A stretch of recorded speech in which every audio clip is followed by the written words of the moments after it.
Hello everyone and welcome to the F1 Corner, the aftermath of the 2020 Bahrain Grand Prix that was won by Lewis Hamilton in front of Max Verstappen and Alex Albon.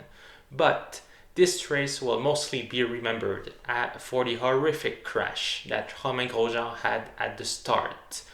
Right after a few corners after turn 3, Romain Grosjean hit the barrier at high speed, his car splitting in half and getting engulfed in flames. Very frightening crash. We will not show pictures here as this is a pretty sensible issue, but we are delighted to know that Romain Grosjean is alive and well, got a few minor burns on his arms and legs, and potentially some broken ribs, but he is out, and this is what matters here because this crash was pretty horrific. Big shout out to the Formula One doctors, the marshals, and everyone who were able to ensure the safety of the French driver. For that reason, today I will not talk about Haas in my winners and losers, but I will say this. This week, Romain Grosjean is the biggest winner among all despite this bad luck. He is out of there alive and well, and congratulations to everyone who was involved and that made sure that he got to the hospital and out of his car safely. Without further ado, let's move on to our regular segment, the winner and losers of the 2020 Bahrain Grand Prix. Before we start, please remember to hit the like button and to subscribe to this channel.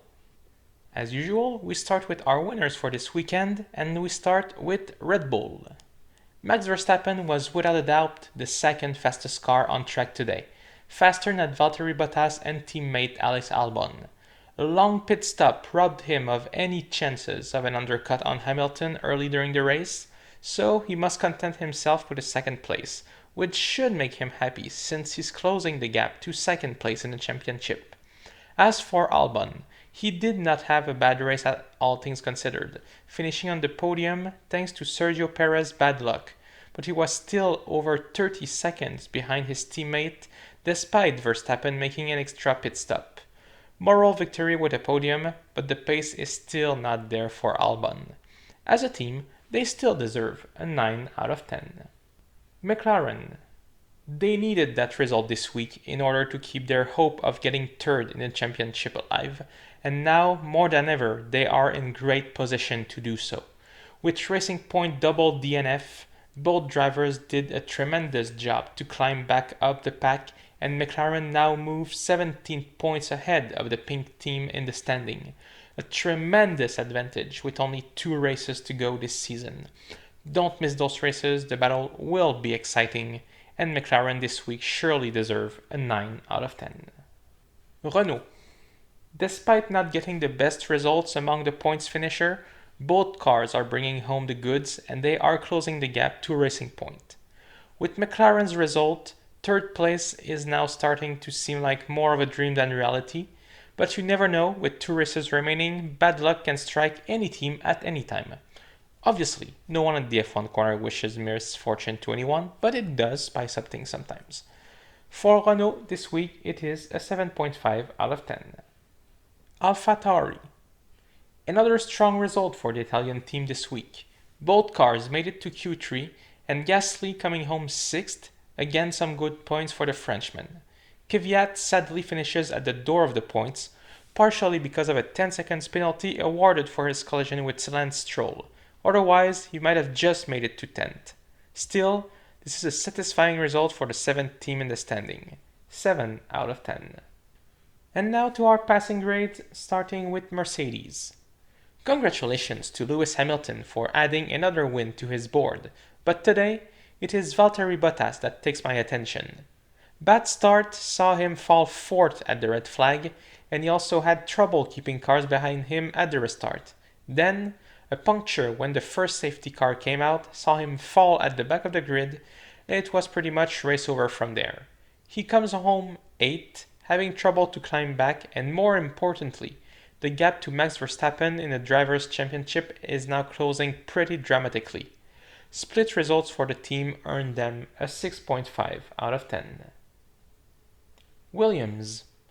I was a bit shocked myself when I saw the result at the end of the race. 12th and 14th is definitely a good result for Williams. Russell made it to Q2 on Saturday and ran 12th for most of the race. But Latifi still have to find some qualifying pace, which is why I ranked them a bit low this week. Still, good job finishing in front of the Alfa Romeos and Haas. That car is finally on the way to recovery. Not much else to say, Williams 6.5 out of 10. And now to our losers for this week, starting with Ferrari. After a strong double point finish and a podium in Turkey, Ferrari's hope to fight for third this year were lit up again. But reality struck back in Bahrain, with the red cars only bringing home one single point. They did not even make it to Q3 on Saturday, showing that this car is not suited for such tracks. Vettel also complaining that the car did not feel the same way as any other day this weekend, just brought a grimmer look on their weekend.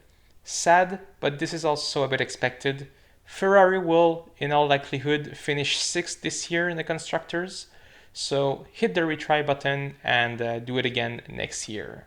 5 out of 10. Racing Point. What a heartbreak for Sergio Perez. Only 3 laps from finish. For the first time in his career, the Mexican, without a seat for next season, was looking at a second consecutive podium, but engine failure robbed him of such privilege. Lance Stroll was out early in the race after a collision with Daniil Kvyat. The Russian got a penalty for the accident, but personally I think that Lance was a bit too ambitious considering that this was the first lap after a red flag.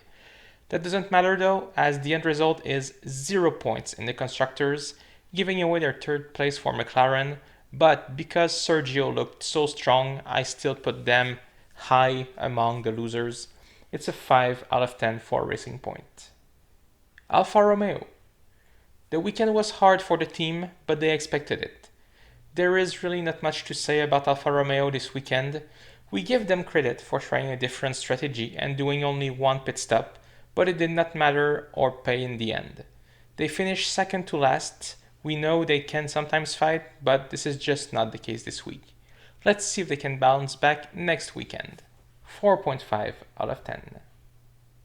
That's it everyone. Please remember to hit the like button and to subscribe. And we also remind you that we are happy to say that Romain Grosjean is fine and he will obviously come back soon to racing. Up until then, I will see you next week for the Sakir Grand Prix. Have a good day.